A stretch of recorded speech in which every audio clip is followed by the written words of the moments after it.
Welcome or welcome back. Today we are going to be making sourdough sandwich bread.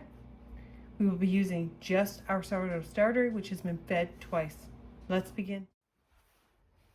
So we have pre-measured and mixed everything into the large bowl today. Ace is going to help me with the kneading. I will have the recipe in the description below as well. So when I help demix, I let the dough rest for about 5 minutes. So that way the flour has a chance to absorb all the water. And usually my hands come out a little bit cleaner than what it is there now. And it's easier to work with. Thank you, Ace. So we're going to cover the dough now, let it rest for 5 minutes, and then Ace will help with finishing the knead. Be back in a bit. Okay, it's been 5 minutes now, so I'm going to take it out of the bowl. You can see that my hands don't stick as much. My hands were washed. I do keep them a little bit wet. Put a bit of flour down, and then I knead it for about 5 minutes. Now everybody goes on about the window pane, and there's times that we can get it that way. I don't go that far sometimes, but I'll show you how far I go.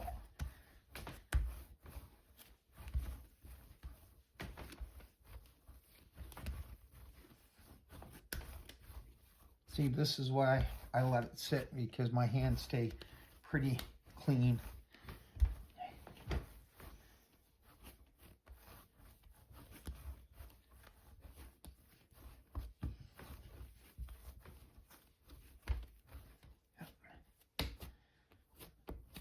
If it does come on your hands, you just gotta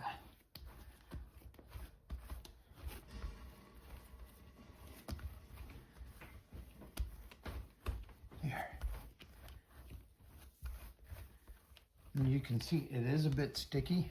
It is sticking to the board, which is good. You don't always add more flour because the flour absorbs, or the flour absorbs into the water, and it will get sticky again after a few minutes again anyway. So we're not going to make you watch the whole 5 minutes of kneading, but we will be back to show you the elasticity that we get when we get there. So we came back for a few minutes. After a few minutes, I'm just going to show you that. See how it's ripping? It's not supposed to rip. It's supposed to give you a nice window pane. You're supposed to be able to see clear through, or not clear through, but be able to hear it, pull it apart, and get a nice pane, so to speak, and not have the dough ripping.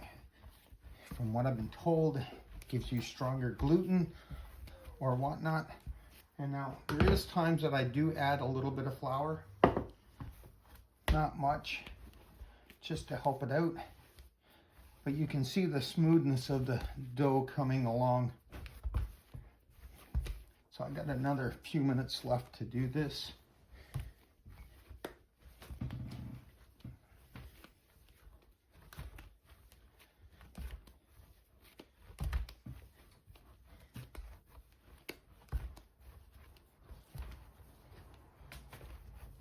Again, I'm not a professional, but I'm just trying to mold it.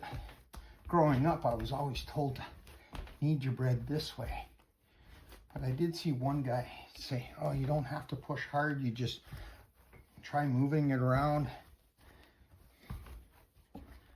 So I change it up every so often which way I do it.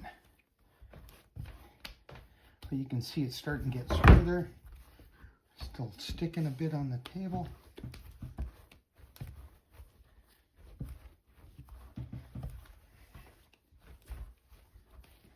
And again, my hands are getting clean, or somewhat clean. It's a lot better when I first did this 3 or 4 years ago. My hands would be covered in dough.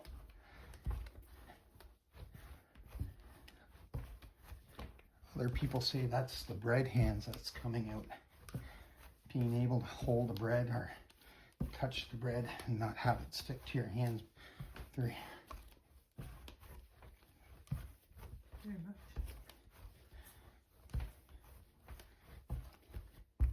Well, let's see.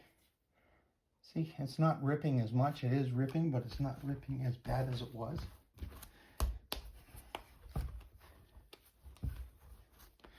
So I'm going to stop it here now and come back to you in a few minutes after I get a better window pane. Okay, back again after a few minutes. I mean, it's still a little bit sticky, but you can see that compared to the last time, you're getting a little bit more. I can get more stretch, and this is about as far as I go with it. Whew. Can you do it one more time? I think you were out of the camera. Oh, okay.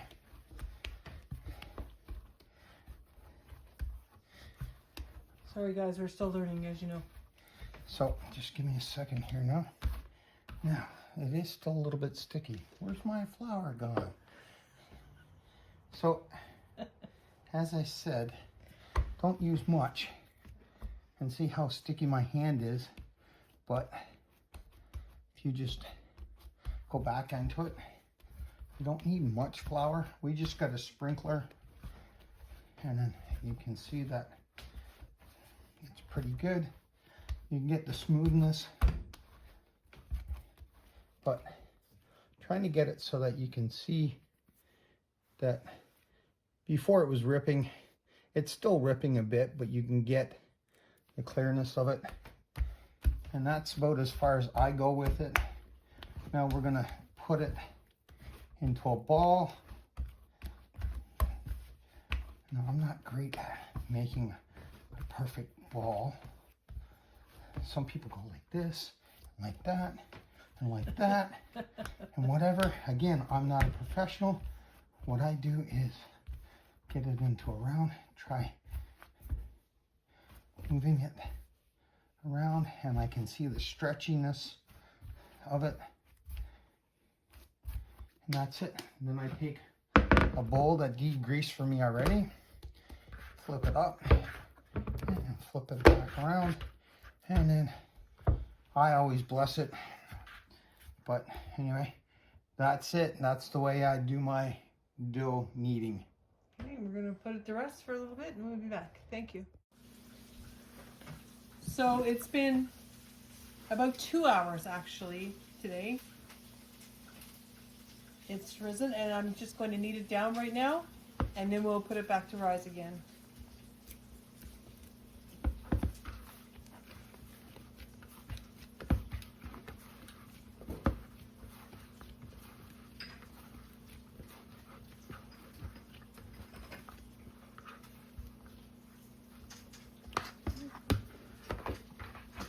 Again. I'm just going to recover it and we'll be back in a little bit. Thank you. So it has been 2 more hours since we put our dough to rise and it has doubled in size. So we're just going to calculate what our dough amounts are going to be per pan. And again, just going to remove our dough, zero the scale.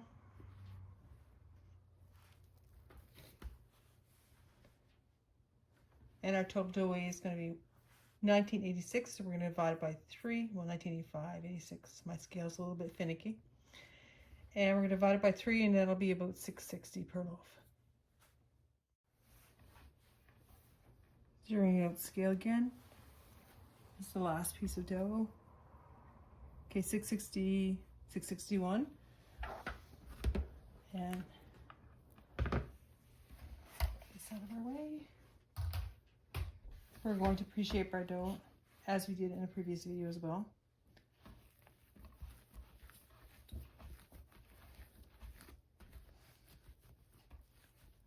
So we don't want to deflate too much. Just bring the dough in on itself.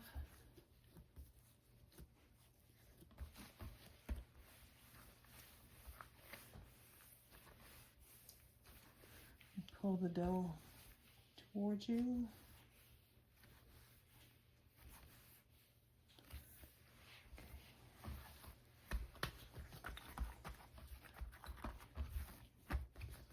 Beautiful bubbles. Nice. Okay. Moving the dough in on itself again.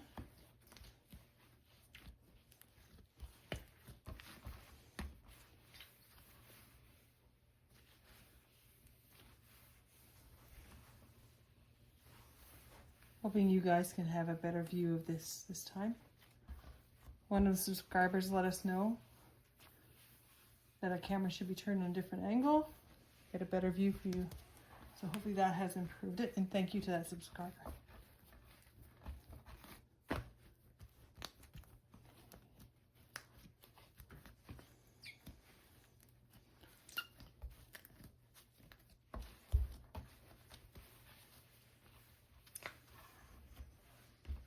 So make sure you can see this.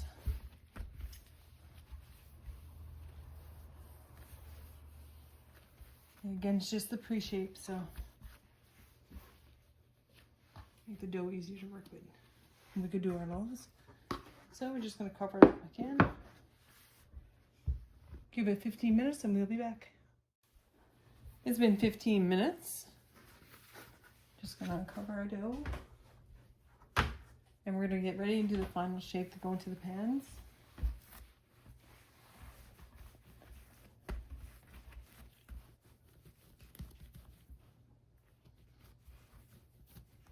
Very gently. Go in. Do not want to deflate it.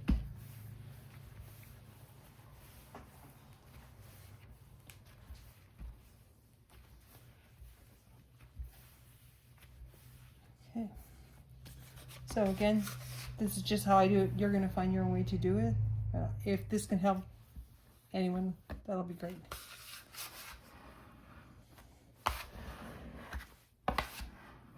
Using the bench scraper.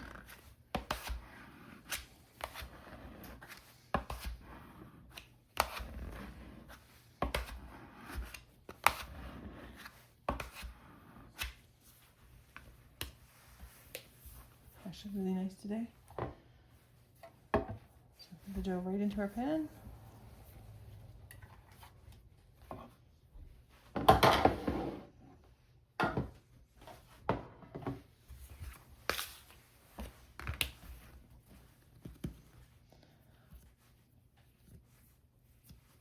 Beautiful.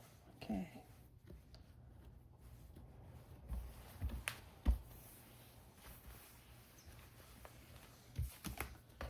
Again, using our bench scraper, we're going to shape it into the right log form to go into our loaf pan.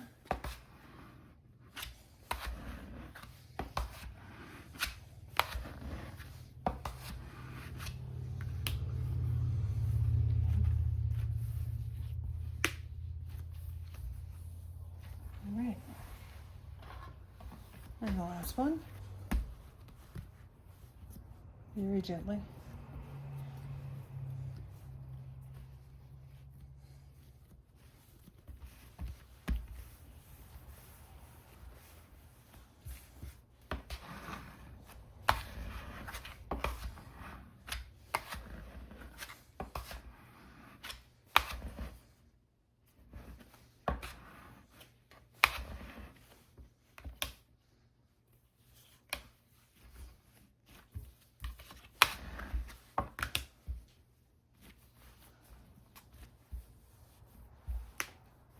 Okay.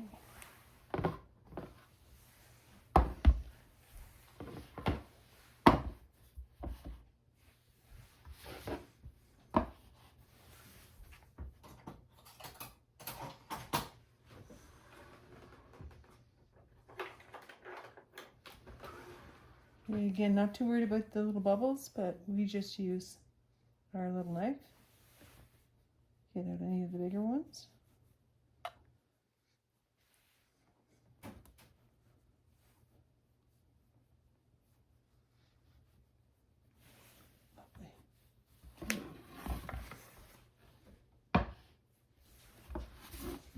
Lovely. bubbles here. Just going to poke them very gently.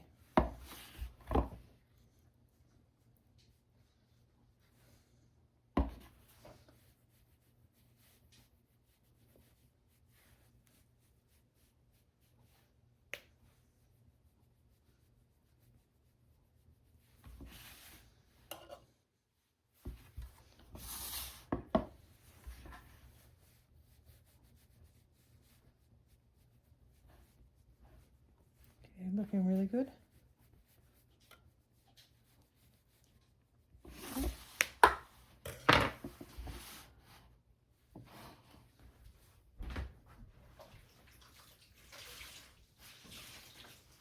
And again, instead of using plastic wrap, I'm going to go with the trick that I was told about, which is we wet our flour sack towels, put them right over the pans, and that will keep our dough nice and smooth and won't let it dry out.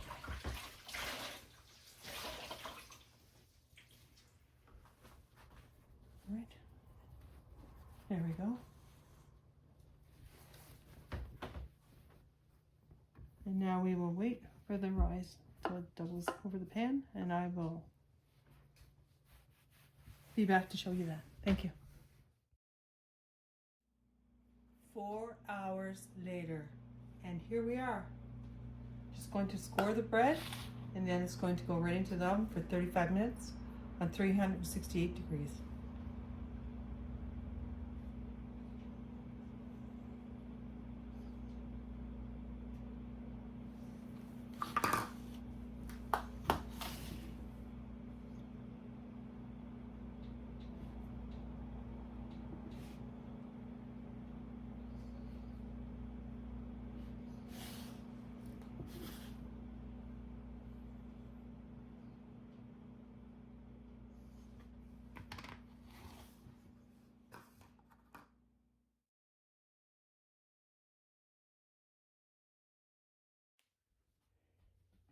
Alright, so it's been 35 minutes.